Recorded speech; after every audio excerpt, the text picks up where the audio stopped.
విద్యాభివృద్ధికి రాష్ట్ర ప్రభుత్వం పెద్దపీట వేస్తుందని స్థానిక ఎమ్మెల్యే డాక్టర్ కవంపల్లి సత్యనారాయణ అన్నారు. మానకొండూరు మండలం పచ్నూరు గ్రామంలోని ప్రభుత్వ ప్రాథమిక పాఠశాల 5వ వార్షికోత్సవం శుక్రవారం రాత్రి పాఠశాల ప్రధానోపాధ్యాయులు గొల్ల శ్రీదేవి ఆధ్వర్యంలో ఘనంగా నిర్వహించారు. పచ్చనూరు గ్రామానికి చెందిన ఎన్ఆర్ఐ సందీప్ రెడ్డి పాఠశాలలోని వాలంటీర్ల ఉపాధ్యాయుల కొరకు 30,000 రూపాయల నగదును అందిస్తున్నట్లు ఆయన తెలిపారు. ఈ కార్యక్రమానికి ఎమ్మెల్యే ముఖ్య అతిథిగా హాజరై మాట్లాడుతూ గత ప్రభుత్వం విద్య పట్ల నిర్లక్ష్యం చేయడంతో ప్రభుత్వ పాఠశాలలు నిర్వీర్యమైనట్లు తెలిపారు.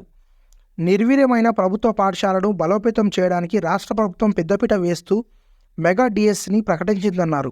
దీంతో ప్రభుత్వ పాఠశాలలు పూర్వ వైభవాన్ని సంతరించుకుంటాయని తెలిపారు. ఉపాధ్యాయులు సమాజ నిర్మాతలని, విద్యార్థులను తీర్చిదిద్దేది ఉపాధ్యాయులని అన్నారు.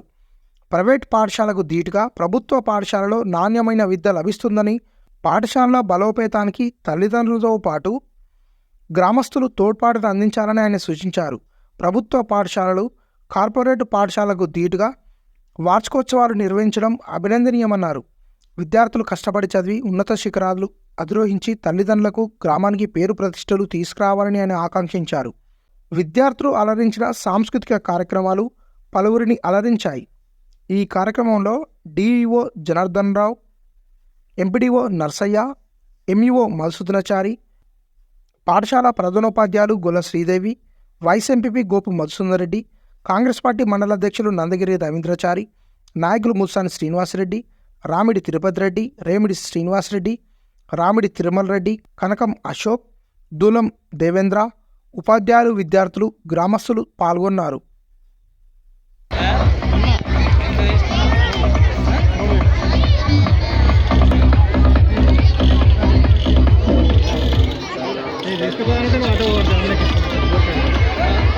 సంఘం ప్రెసిడెంట్ గారిని కూడా వేదికపైకి రావాల్సిందిగా ఆహ్వానిస్తున్నాము.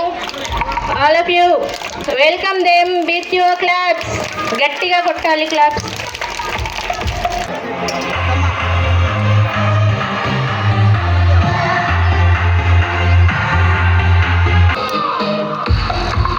And all and Manakondur all MPTC please all of you ఎవరు వచ్చినా కానీ వేదికపైకి రావాల్సిందిగా కోరుతున్నాను.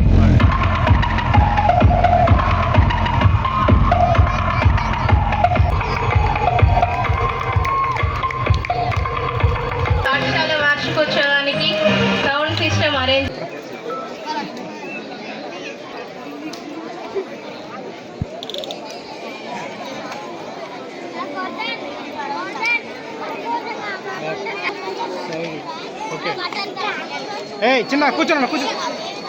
విద్యార్థులు ఉన్నారు సార్.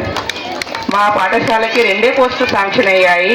కానీ డిఓ గారు అనుమతితో డిఓ గారు మాకు ఒక మేడంని డిప్యూటేషన్ ఇవ్వడం జరిగింది. గ్రామ ప్రజలు, విద్యార్థుల తల్లిదండ్రులు ప్రతి క్లాస్కి ఒక టీచర్ ఉండాలని 2 వాలంటీర్లను కూడా నియమించుకున్నారు. వారికి సాలరీస్ పేరెంట్సే కలెక్ట్ చేసి వాళ్ళకి ఇస్తున్నారు సార్. వాలంటీర్లు మార్నింగ్ 9కి వచ్చి ఈవినింగ్ 5 వరకు ఉంటారు. 4 to 5 ట్యూషన్ ఉంటుంది. 4 to 5 స్పెషల్ ఇంగ్లీష్ క్లాస్ కూడా నిర్వహిస్తారు సార్. మా ఉపాధ్యాయుల కృషి విద్యార్థుల ప్రగతికి చాలా కృషి చేస్తున్నారు. మా పాఠశాలలో ఎఫ్ఎల్ఎన్ ప్రోగ్రాం బాగా నడుస్తుంది. ఎఫ్ఎల్ఎన్లో మ్యాథ్స్, ఇంగ్లీష్, తెలుగు వీటిపైన ఎక్కువ దృష్టి పెడతాం సార్. మరియు హిందీ కూడా చెప్తాము. హిందీ 1st క్లాస్ నుండి 5th క్లాస్ వరకు బోధిస్తున్నాము సార్. ఎఫ్ఎల్ఎన్లో విద్యార్థులు ఏంటంటే వారికి నచ్చిన అంశం గురించి, పేరెంట్స్ గురించి, విలేజ్ గురించి తెలుగులో మరి ఇంగ్లీష్లో కూడా బాగా చెప్పగలుగుతారు, రాయగలుగుతారు. మా పాఠశాలలో ప్రతి పండుగలు ఘనంగా నిర్వహిస్తాం సార్. బతుకమ్మ సంబరాలు, తర్వాత కృష్ణాష్టమి వేడుకలు, సంక్రాంతి సంబరాలు, వాటి యొక్క పండుగలను జరుపుకుంటూ వాటి ప్రాముఖ్యతను పిల్లలకి కూడా తెలియజేస్తాము.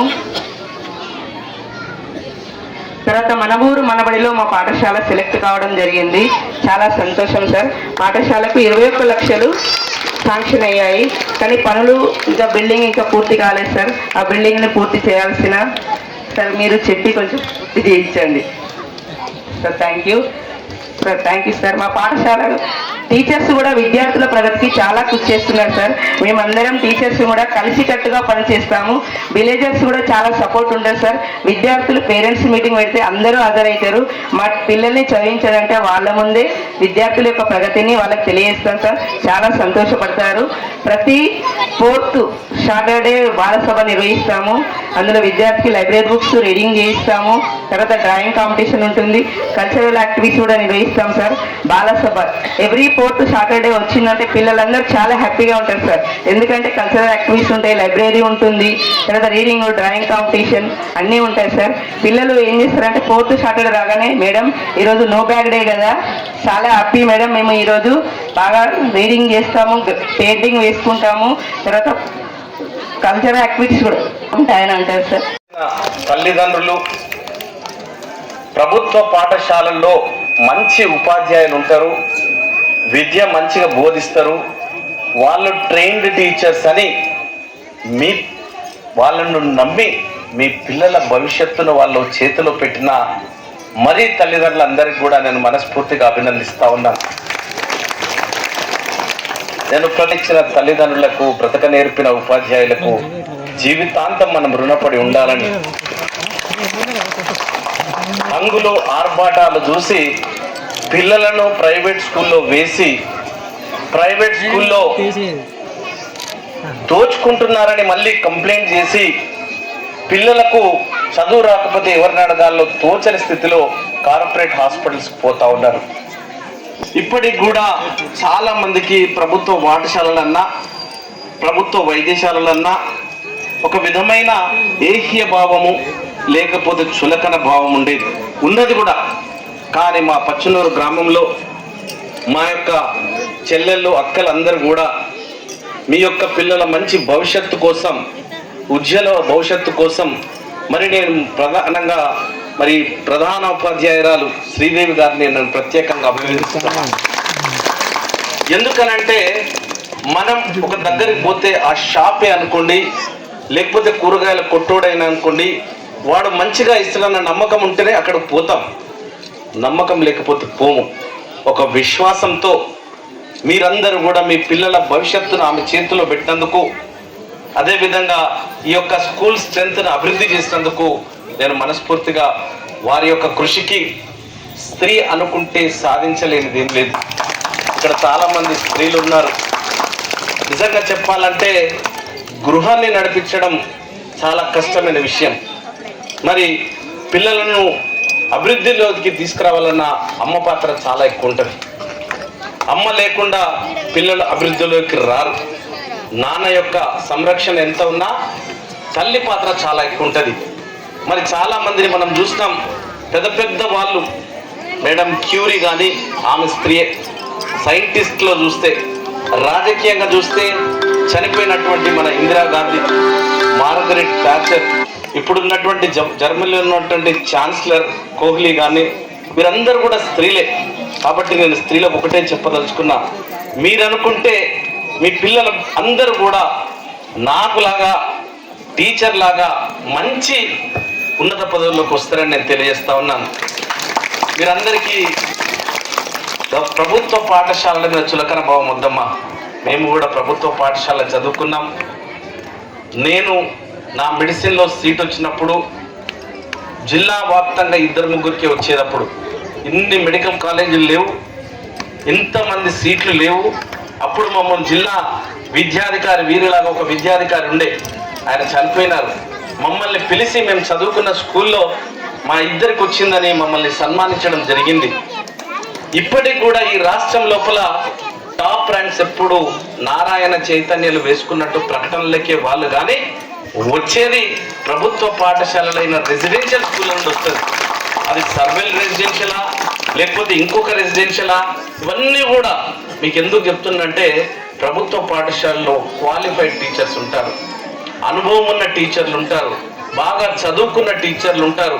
ప్రైవేట్ స్కూల్లో 10th డ్రాప్అవుటో, ఇంటర్మీడియట్ డ్రాప్అవుటో, డిగ్రీ డ్రాప్అవుట్ అయిన టీచర్లతో పెట్టి చదివించారు. వీళ్ళు నిఖార్సుగా టీటీసీనో బిఎడో చేసి తప్పకుండా చేస్తారు. ఈ ప్రాథమిక పాఠశాల ఇదొక సరస్వతి నిలయం. సరస్వతి ఉంటే లక్ష్మి తప్పకుండా వస్తుంది. సరస్వతి ఉంటే మనకు గౌరవం వస్తుంది. అందుగురించే ఈ యొక్క పాఠశాలను మరీ అభివృద్ధిలోకి మీరందరూ కూడా, ఈ గ్రామంలో ఉన్న వాళ్ళందరూ కూడా సహకరించాలని, తోడ్పడాలని నేను కోరుతా ఉన్నా.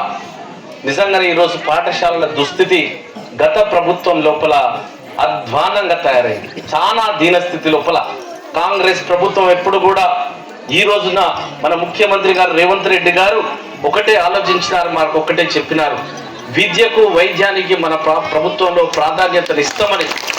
ఈరోజు స్కూళ్ళు మూతపడతా ఉన్నాయి, టీచర్లు లేక. టీచర్లు ఎటు చూసినా కూడా తక్కువ సంఖ్యలో ఉన్నారు. టీచర్ లేకపోయేసరికి స్ట్రెంత్ పెరగట్లేదు. అందుగురించే ఈరోజు మెగా డిఎస్సి పేరుతో ఎన్నో కొలువులకు మా ముఖ్యమంత్రి గారు ఈరోజు ఆదేశాలు ఇవ్వడం జరిగింది. తప్పకుండా ఆ మెగా డిఎస్సిలో మా డిఓ గారు చెప్పినట్టు తప్పకుండా మంచి సంఖ్యలో టీచర్లను తీసుకురావడానికి వీలవుతుందని నేను తెలియజేస్తా ఉన్నాను. డిఎస్సీలు పోయి 14 సంవత్సరాలు, 2014 13లోనో 11లోనో అయింది డిఎస్సీ నాకు తెలిసి. మరి మా టీచర్ గారు ఏ డిఎస్సీలో సెలెక్ట్ అయ్యారో నాకు తెలియదు, కానీ 2001 డిఎస్సీ, 2011 లాస్ట్ అనుకుంటా, డిఎస్సీ లేవు.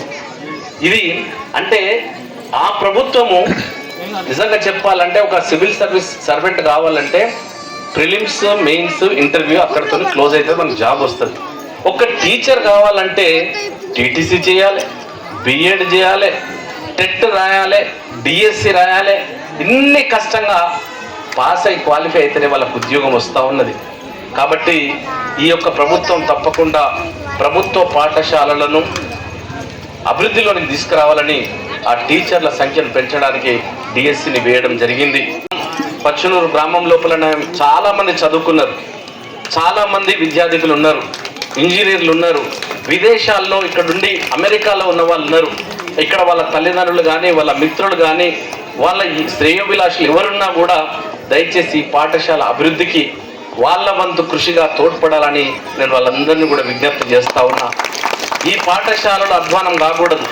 ఈ పాఠశాలలో పేదలు చదువుకునేది, గొప్పోళ్ళు చదువుకునేది, అందరికీ కూడా ఈ పాఠశాల దగ్గర ఉండాలి. కాబట్టి మీరందరూ ఇతోధికంగా ఆర్థికంగా సహాయం చేసి మీకు మీ ఊర్లో ఉన్న పాఠశాలను అభివృద్ధిలోకి తీసుకురావాలని నేను కోరుతా ఉన్నా.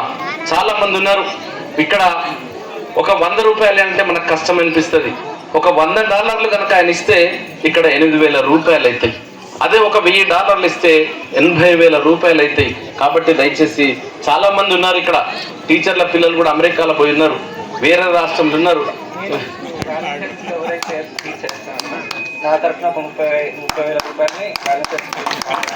Thank you. సందీప్ అమెరికాలో ఉంటారు. లక్ష్మారెడ్డి గారి కుమారుడు, ఇదే గ్రామానికి చెందినతను, ఇంజనీరింగ్ చేసి ఇంజనీరింగ్గా అమెరికాలో స్థిరపడ్డారు. వెళ్ళి అమెరికాలో మన ఊరు నుండి ఉన్న వాళ్ళందరికీ ఒక మెయిల్ పెట్టి ఆర్థికంగా ఈ పాఠశాలను ఆదుకోవాలని నువ్వు ఇచ్చినందుకు నిన్ను మనస్ఫూర్తిగా అభినందిస్తున్నాం సందీప్. థ్యాంక్ యూ లక్ష్మారెడ్డి గారు, థ్యాంక్ యూ మేడం. అందుకొని చెప్పిన వెంటనే వచ్చి స్టేజ్ మీదకి వచ్చి తన విరాళాన్ని ప్రకటించినందుకు సందీప్ గారిని మనస్ఫూర్తిగా అభినందిస్తా ఉన్నాను. పెద్ద మనుషులు ఏమంటలేరు, ఆ జింపింగ్ కటింగ్ చేస్తూ ఉన్నారు. ఇవంతా కట్ చేసి అంతా పెరుగుతూ ఉన్నది. ముఖం కూడా దానికి అందం ఇస్తుందమ్మా, ఎంట్రుకలు. ఆ ముఖ అందాన్ని కూడా పోగొడతా ఉన్నారు. మీరు ఇక్కడ ఉన్నారు కాబట్టి మా తల్లులందరికీ నేను ఒకటే విజ్ఞప్తి చేస్తా ఉన్నా, మన పిల్లలకు ప్రవర్తన చాలా ముఖ్యం. చిన్ననాటి నుండి, అదే ఒక తెలుగులో ఒక సామెత ఉంటుంది, మొక్కై వంగనిది మ్రాణై వంగునా అని. చిన్నప్పుడు వానికి చెప్పే విద్యా బుద్ధులు కానీ, వాని యొక్క ప్రవర్తన విషయం కానీ, వాడు తినే అలవాట్ల విషయం కానీ మీరు చెప్పి నేర్పిస్తే తప్పకుండా వాడు అదే డిసిప్లిన్లో చిన్నప్పటి నుండి ఒక 10వ తరగతి వరకు మీరు వాళ్ళ వెంట ఉండాలి. 12వ తరగతి నుండి వాళ్ళు చూసుకుంటారు. అందుగురించే విద్యలో కూడా ఒక పిల్లి ఎట్లా 10 ఇళ్ళని తిప్పుతుంది. అది కోతిని తల్లి పట్టుకోవాలి, తల్లిని కోతి పిల్ల పట్టుకోవాలి. పిల్ల మస్తిష్కము మార్జాలం అనేది ఒకటి ఉంటుంది కదా విద్య. పిల్లలను పట్టుకోవాల్సింది 10వ తరగతి వరకు మీరు పట్టుకుంటే వాడు 14 ఏళ్ళు 15 ఏళ్ళ వయసు వరకు మీరు గట్టిగా పట్టుకొని మంచిగా తయారు చేస్తే వాని అలవాట్లు వాని జీవితంలో పోవని మీకు తెలియజేస్తా ఉన్నా. ఒక డాక్టర్గా చెప్తా ఉన్నా, మీ అందరికీ కూడా అలవాట్లు చాలా ముఖ్యం. ప్రొద్దున్నే వాడిని లేపడం, స్నానం చేయించడం, వాని స్కూల్కి పంపడం, వచ్చిన తర్వాత కూర్చొని బిడ్డ హోంవర్క్ ఏమి ఇచ్చినారు ఈ స్కూల్లో అని మీరు రోజు పర్యవేక్షణ చేస్తే మీ పిల్లలు చాలా గొప్పగా తయారవుతారు. వాడు వచ్చిండా, వాడు బుక్స్ అటు పడేసిండా, బ్యాగు వచ్చి నీతో పాటు సీరియళ్ళు చూసిండా, వాని బ్రతుకును నువ్వు నాశనం చేసినట్టు అయింది. నీ బిడ్డల భవిష్యత్తును నువ్వే, ఒక బంగారు భవిష్యత్తును ఒక తల్లి తన సీరియళ్ళకు అలవాటు పడి పిల్లల్ని మర్చిపోతా ఉన్నారు. సమయానికి భోజనం పెట్టడం, సమయానికి ఏది ఉంటే అది కళ్ళో గంజో బూస్ట్లు హార్లిక్స్లు వాళ్ళు ఇచ్చినట్టు ఆ అడ్వర్టైజ్మెంట్స్ ఇచ్చినట్టు అవసరం లేదు. మన ఇంట్లో దాగే బియ్యం గంజి ఉంటుంది చూడు, అది కూడా పోషకాహారం. కాబట్టి పిల్లలను పట్టించుకోండి, పిల్లల మీద శ్రద్ధ చేయండి, పిల్లలతో ఆడుకోండి. పిల్లలు సాయంత్రం రాగానే స్నానం చేసుకోవాలరా, స్కూల్కి పోయించిన దుమ్మంత అంటే బట్టలు మార్చుకోవాలని ఇవన్నీ చెప్పాలి. ఇవన్నీ బుద్ధులు చెప్పకపోతే వాళ్ళకు రావు. వాడు పెద్దగా అయిన తర్వాత కూడా నేర్చుకోలేడు. ఇంటర్మీడియట్ నుంచి వాడి స్కూల్లో ఈరోజు బ్యాగ్ మోసుకుపోతుంటే వాడు ఒక బుక్ వేసుకొని ఇట్లా పోతుంటాడు ఇంటర్మీడియట్లో, 12వ తరగతి 11వ తరగతిలో. మరి ఇవన్నీ మారాలి. నేను చక్కగా ఉండాలి, ఒక మంచి విద్యార్థిగా ఉండాలి, ఒక మంచి పౌరునిగా దేశానికి ఉండాలని చెప్పాల్సింది మన చేతుల్లో ఉన్నది. రేప్ చేస్తూ ఉన్నారు, మానభంగాలు జరుగుతూ ఉన్నాయి, పోరగాళ్ళు ఇట్లా పెరిగిండ్రు, ఆ తల్లిదండ్రులు ఇట్లా పెరిగిండ్రు. మన సజ్జనార్ గారు ఆ యాసిడ్ పోసిన పిల్లల్ని కాల్చి చంపినారు. అందరు అనుకున్నారా ఎవరన్నా ఈ పిల్లలకు మంచి జరిగిందన్నారు, కానీ ఆ తల్లిదండ్రులు మరి నేను ఇట్లా పెంచినందుకు ఎప్పుడు నా పశ్చాత్తాపడ్డరా? కాబట్టి తల్లి చాలా ముఖ్యం. జీవితంలో తండ్రి కన్నా ఎక్కువ సమయం గడిపేది తల్లితో. కాబట్టి ఆ తల్లి ఆ కుటుంబాన్ని, ఆ పిల్లలను అభివృద్ధిలోకి తీసుకురావాలన్నా, చాలా గొప్పోడు కావాలన్నా ఆ తల్లి చేతిలో ఉంటుంది. అర్థమైందా? అత్తా కోడలు సీరియల్ చూస్తారా? పిల్లలు రాగానే టీవీలు బంద్ చేస్తారా? ఖచ్చితంగా